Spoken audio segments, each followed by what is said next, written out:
Bonjour et bienvenue, donc je m'appelle Bertrand, moi je suis chef de projet chez Novea et donc je suis avec Samuel Richard, le directeur général adjoint qui va nous faire visiter les locaux fraîchement rénovés.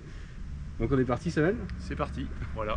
On va pouvoir bien vous montrer, et c'est avec beaucoup de plaisir d'ailleurs qu'on va le faire, hein. On va pouvoir vous montrer bien ces nouveaux locaux, les parties notamment formation, qui sont tout prêts, hein, tout propres, tout neufs, pour accueillir nos nouveaux apprenants durant cette rentrée. Je laisse nous ouvrir Samuel.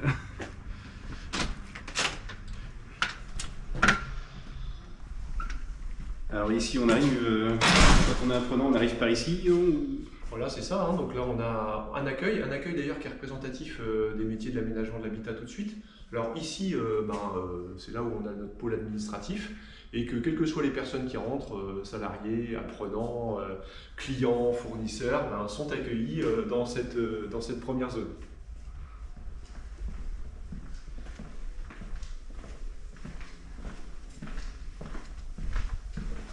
Alors là c'est un peu vide, la rentrée n'est pas vraiment complètement faite pour les apprenants, hein, c'est ça?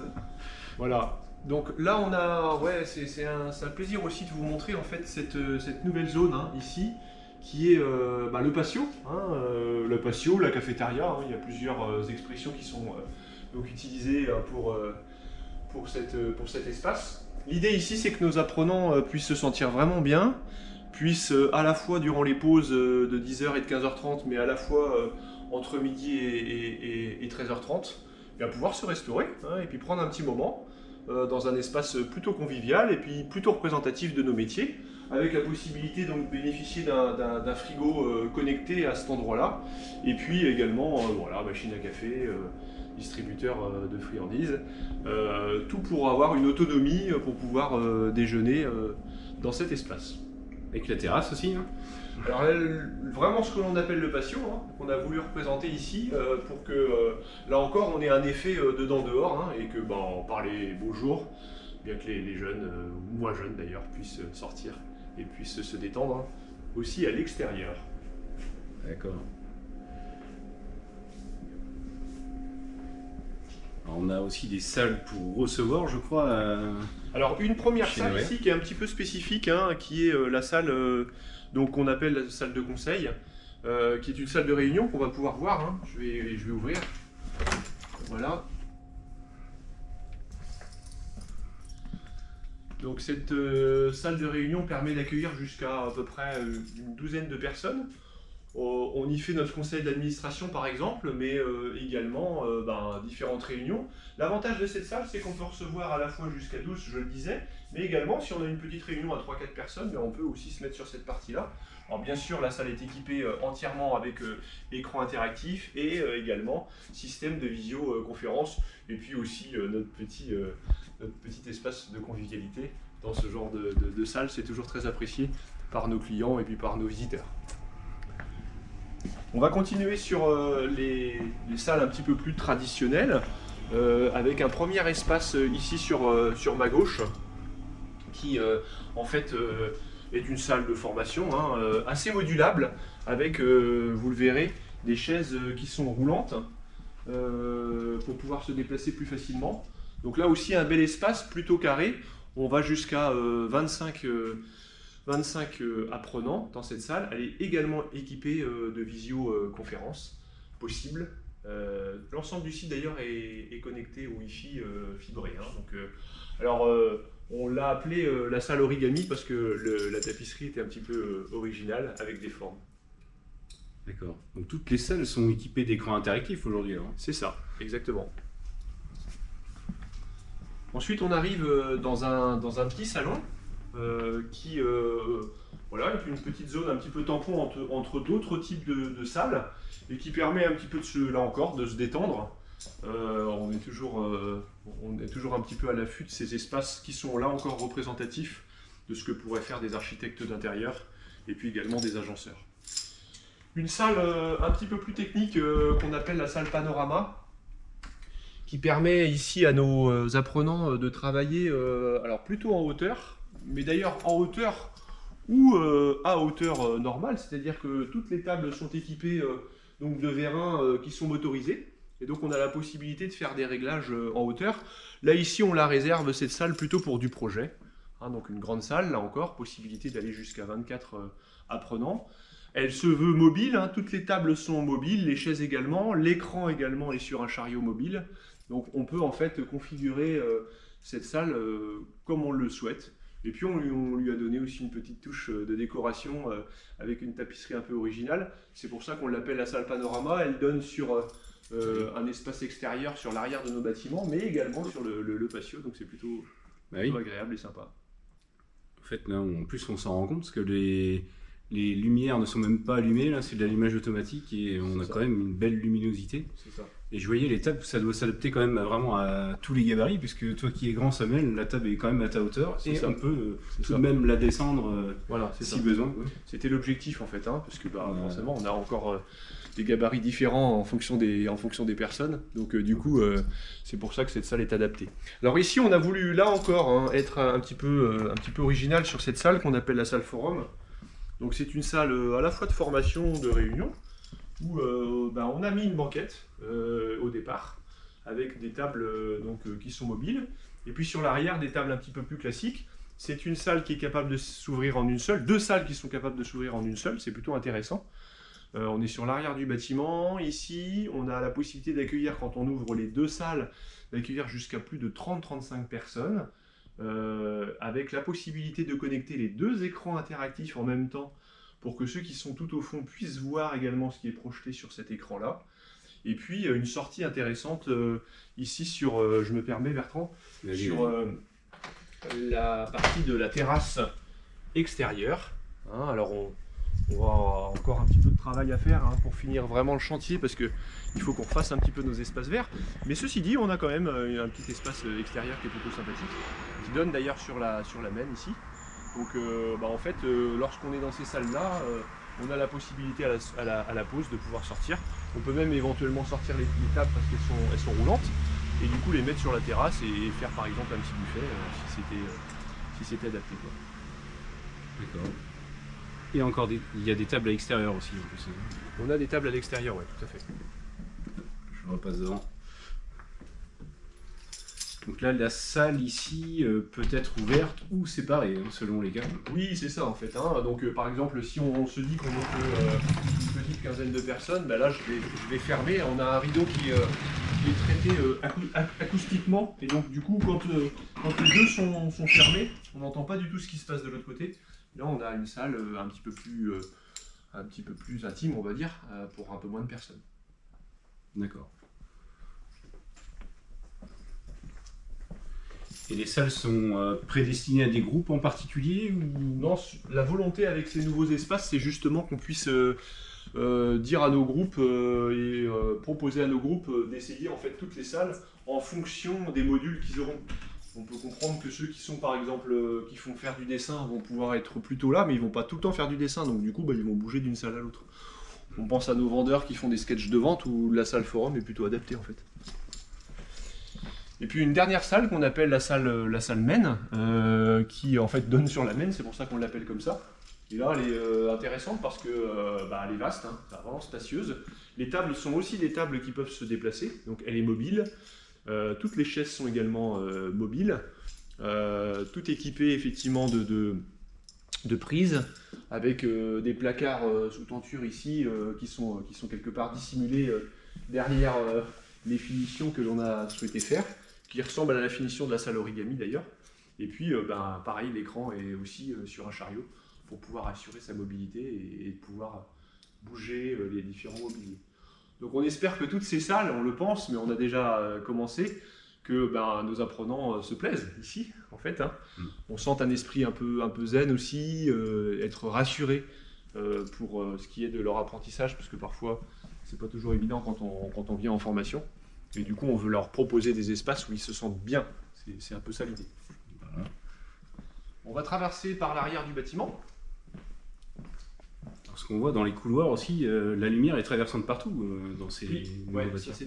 Ça c'était une volonté, c'était que d'un bout à l'autre du bâtiment, on puisse repérer à la fois ceux qui sont en formation, ou à la fois en tout cas les extérieurs. Ça c'est plutôt sympa. Donc là, on a une troisième terrasse, hein, parce qu'on a le patio, la terrasse sur l'arrière et puis cette troisième terrasse. Alors elle donne sur le silo d'aspiration, certes, c'est pas forcément joyeux, bien qu'on va avoir des solutions pour le cacher, mais c'est surtout qu'on a une sortie extérieure et ça, c'est plutôt intéressant.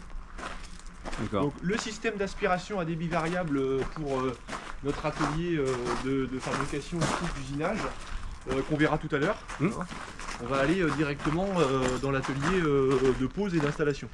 Alors je t'entends parler débit variable, on est sur des bâtiments où il y a des belles luminosités, on a des éclairages automatiques, on l'a vu, hein, dès qu'on rentre ça s'allume tout seul. Tout ça, ça doit générer quand même de l'économie d'énergie aujourd'hui, ça a été traité quoi. Oui, ça a été traité, alors ça a été traité avec les dispositifs dont tu parles Bertrand, mais aussi l'ensemble des éclairages sont traités en LED. Hein, donc là c'est clair que ça a été une économie flagrante hein, sur l'ensemble des installations, c'est important. C'est cette volonté, donc on a profité du chantier pour en fait changer l'ensemble de nos éclairages et passer en éclairage LED. Donc l'atelier de pose, lui il n'a pas de matériel, mais par contre on va essayer de recréer finalement des ambiances. Donc de l'autre côté on avait mis des placos pour pouvoir avoir quelques cuisines, et puis là on aperçoit quelques maquettes de plomberie, des poseurs qui se sont finalement entraînés à la fois à faire de la soudure de plomberie, puis également de l'évacuation.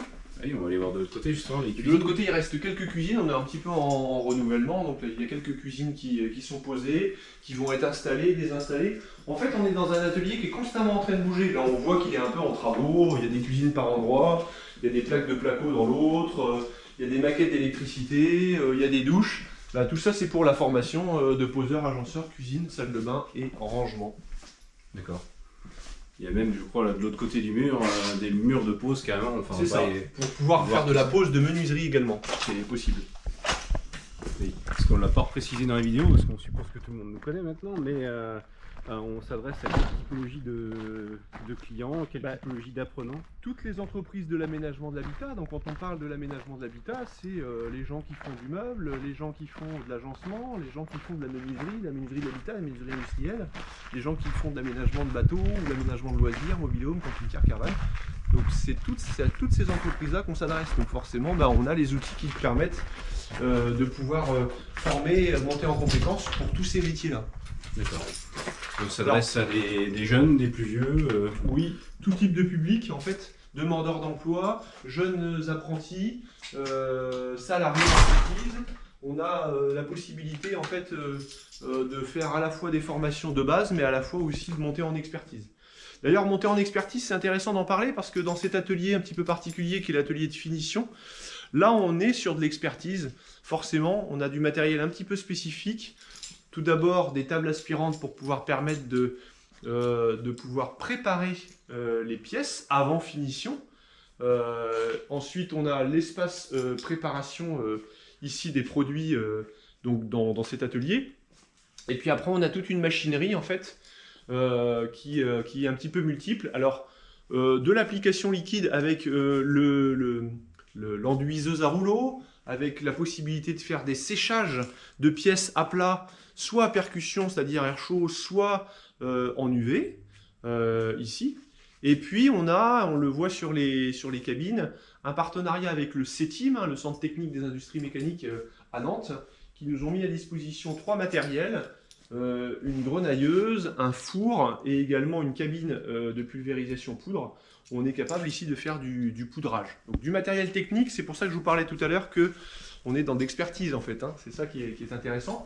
Et puis on a nos différentes cabines, donc des cabines hors poussière, donc une cabine de désolvatation à flux horizontal et puis une cabine à flux vertical avec à l'intérieur un robot 4 axes, 5 axes, 6 axes pardon. Tu peux nous montrer juste ouvrir. Je vais allumer pour que l'on puisse... On va allumer. C'est une visite en live, alors n'hésitez pas justement on allume au fur et à mesure, on essaye quand même d'éteindre derrière nous et surtout n'hésitez pas à naviguer de gauche à droite avec votre curseur de souris ou avec le gyroscope de votre téléphone en bougeant tout simplement ou de votre tablette. Ça vous permet de voir la vue à 360 degrés en immersion totale. Donc là, on a le robot, le robot 6 axes effectivement de pulvérisation, avec on a une potence qui nous permet soit de suspendre à cet endroit-là une menuiserie par exemple, soit de descendre l'ensemble et de poser un meuble. Et à ce moment-là, on a la possibilité de pouvoir faire de la pulvérisation grâce à ce robot-là, et puis à toutes les pompes qui sont ici en fonction des types de produits, en fonction des qualités de pulvérisation qu'on souhaite obtenir. Voilà, on a différents matériels. Alors, en vidéo 360, mais il y a un 360 de la finition aussi dans cet atelier. C'est ça, exactement, tout à fait. Avec les pulvérisations liquides, poudreuses, de la laque, de la teinte, des finitions spéciales. On a un tout petit aperçu de ce qu'on peut faire, mais vraiment très très rapide ici, parce que en fait, on peut faire plein de choses dans le cadre de la finition. Ça me permet de tout rééteindre. Hein. Voilà, économie d'énergie, on en parlait à l'instant. C'est ça. Ok, il y a plein d'exemples. On va remonter du coup dans l'atelier d'usinage en passant un petit peu par les extérieurs. Il y a combien de mètres carrés? Il y a combien d'apprenants ici? Sur l'ensemble du site, c'est plus de 3000 m² couverts. Avec l'agrandissement là, Avec récent. l'agrandissement, ça fait plus de 3000 m² couverts sur un espace extérieur d'environ 2 hectares. D'ailleurs, toute cette zone-là que l'on voit forestière, entre guillemets, on souhaite encore la conserver parce que bon, d'abord, ça fait le charme du site. Ça nous permet de mettre quelques tables ici et puis de pouvoir, pour les apprenants et les personnes qui sont ici présentes, pouvoir déjeuner à l'ombre, voilà, un petit peu en campagne on va dire. Donc le site est plutôt agréable, un grand parking sur l'autre côté, d'ailleurs avec la résidence qui ne nous appartient pas mais qui permet aux apprenants de pouvoir loger juste à côté. Et donc en termes d'apprenants, chaque année en alternant on est autour de 140 alternants, avec plus de 1200 à 1300 salariés formés chaque année. D'accord. On arrive dans l'atelier d'usinage, 800 m² d'atelier d'usinage couvert qui a été inauguré en 2010. Donc un bâtiment qui s'est voulu également modèle et référent en termes, là encore, de luminosité, là encore aussi d'isolation, pour le respect de l'environnement. Et puis je vous disais, dans cet atelier, on a changé l'ensemble des luminaires qu'on est passé donc en LED. Un atelier d'usinage, 800 m² avec du matériel que l'on va retrouver dans les entreprises d'agencement. D'abord, sur cette première partie d'atelier, plutôt un flux panneau. Donc, scie à panneau vertical, horizontal. On va retrouver perceuse multiple, plaqueuse de champ, et puis 3 centres d'usinage. Et puis de l'autre côté, on va retrouver plutôt du matériel pour pouvoir travailler et traiter le massif. Avec les scies traditionnelles, corroyeuses, toupies, mortaiseuses, tenonneuses, ponceuses. Alors le pôle commande numérique, c'est un pôle auquel on est quand même assez fier parce que on dispose de 3 machines, dont 2 5 axes, et du coup on dispose de 3 marques. Les 3 marques principales qu'on va trouver au sein des ateliers chez nos clients en fait. Donc 2 marques italiennes, une marque allemande, que certains reconnaîtront peut-être, qui nous permet en fait d'avoir des langages totalement différents. Et ça c'est plutôt intéressant parce que nos jeunes, ou moi jeune, nos apprenants en tout cas, vont se retrouver avec des machines qui peuvent être différentes et des langages différents. Nous on essaye de disposer d'un panel le plus complet possible. C'était ça un petit peu, l'idée. Oui, le but c'est quand même de former un peu les gens, aux machines d'aujourd'hui, mais à concrètement celles qui sont disponibles dans les ateliers. Oui, voilà, c'est ça la difficulté, parce que les langages évoluent, mais on a des gens qui arrivent dans des entreprises pour lesquelles il y a des machines qui peuvent être un petit peu anciennes, et malgré tout, il ne faut pas qu'on soit déconnecté, parce que si on n'avait que des machines ultra modernes et pas de machines anciennes, on ne pourrait pas non plus former certains apprenants qui auraient besoin d'être sur ces machines-là. Sur la dernière partie de l'atelier, on retrouve ici une imprimante 3D grande capacité, des pots de fil. On est capable d'imprimer jusqu'à 1 m³ ici en termes de volume, plutôt intéressant, une machine qui est pas courante. Et puis sur toute cette longueur-là, on a aussi la possibilité de pouvoir faire de l'usinage aluminium, pour pouvoir faire de la menuiserie alu, pour pouvoir faire de l'assemblage de menuiserie alu. Et puis tout au fond, on a une presse à membrane qui permet de faire de la déformation de matière. D'accord. Donc là, on le voyait bien à l'instant, là, on le voit si vous pivotez, et puis moi je vais tourner aussi un peu, bah, le contraste des deux mondes, quoi. On a la machine traditionnelle et la machine high-tech qui sont côte à côte. Exactement. Alors là, tu nous emmènes, Samuel, dans Alors, on a un autre une lieu. zone un petit peu spécifique ambiance. qui est un petit peu destinée là encore à du matériel de pointe. À la fois du matériel pour faire de la réalité virtuelle, on est complètement équipé pour faire de la réalité virtuelle. Encore des imprimantes 3D, alors une petite imprimante 3D fil mais très précise, qui est vraiment intéressante, qui permet de faire des pièces mécaniques. Alors on pourrait se dire dans le domaine de l'aménagement de l'habitat, est-ce que des pièces mécaniques c'est intéressant? En fait oui, parce que pour refaire des quincailleries ou des pièces de maintenance de machines, c'est plutôt sympa. Et là on a la possibilité avec ce genre de machine d'imprimer des choses très précises. Une imprimante également résine, quelques exemples qui sont possibles ici avec ces imprimantes, et notamment des possibilités de mélanger des matériaux, d'avoir des matériaux qui soient des matériaux translucides ou des matériaux souples, des matériaux durs. Tout ça c'est possible avec ce type de machine ici que nous avons. D'accord. Donc là, on forme, parce que on parle souvent de former des menuisiers, mais il n'y a pas que des menuisiers. Quand on voit ce genre de matériel, on a vu aussi il y a des écrans. Quelle typologie de formation on peut retrouver, hein? En fait, on va retrouver la possibilité de former des gens qui sont dans des bureaux d'études, ou voire même des designers, voire même des architectes d'intérieur, ou des entreprises qui souhaitent en fait, appréhender des nouveaux matériaux, des nouveaux process, et qui souhaitent faire des premiers prototypes. Et donc c'est dans ce cadre-là qu'on ouvre ces locaux et ces matériels pour leur permettre de faire des expérimentations avec du matériel que eux-mêmes n'ont pas, qui peut-être demain ils achèteront en fait. Et donc ces espaces-là, vous avez remarqué qu'ils sont un petit peu en retrait par rapport à l'atelier, permettent par exemple d'expérimenter des choses dans toute confidentialité. Ça c'était important aussi de pouvoir avoir un espace qui nous permette d'expérimenter des choses pour lesquelles les entreprises n'ont pas trop envie qu'on les diffuse dans un premier temps. C'est un peu ça l'idée. Voilà. De la conception, de la vente, de la fabrication, on a un peu tous les panels, quoi. C'est ça.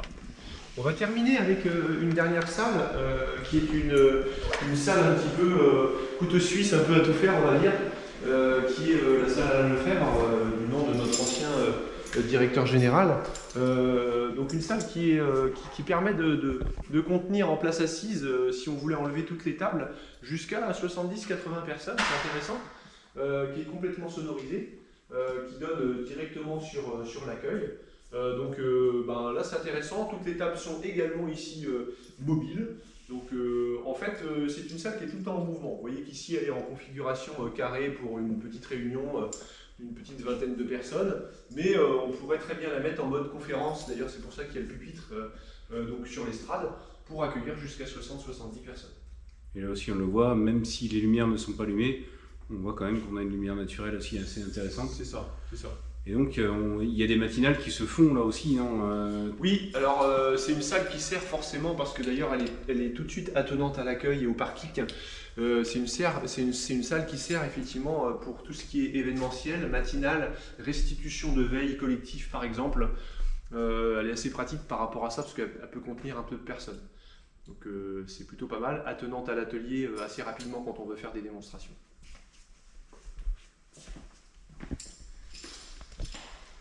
Merci pour cette visite, c'est vrai, je crois que ça touche à sa fin. Donc on arrive voilà, où on a démarré la visite tout à l'heure, à notre accueil. À l'accueil. Alors on voit le kakémono derrière, la Afpia Solfidosa devient Novea.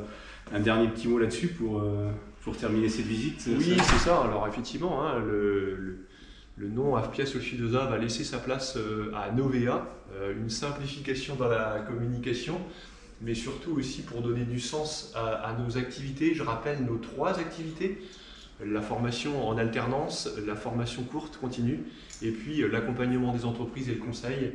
Bon, tout ça c'était sous 2 noms, 2 marques, Afpia et Solfidosa. Afpia depuis 50 ans. Et bien voilà, maintenant à partir du 1er septembre, nous avons la marque Novea, unique, formée, facilitée et innovée. Super. Merci beaucoup Samuel, et puis à bientôt pour des formations. Et à bientôt dans le conseil et à bientôt chez Novea. Merci.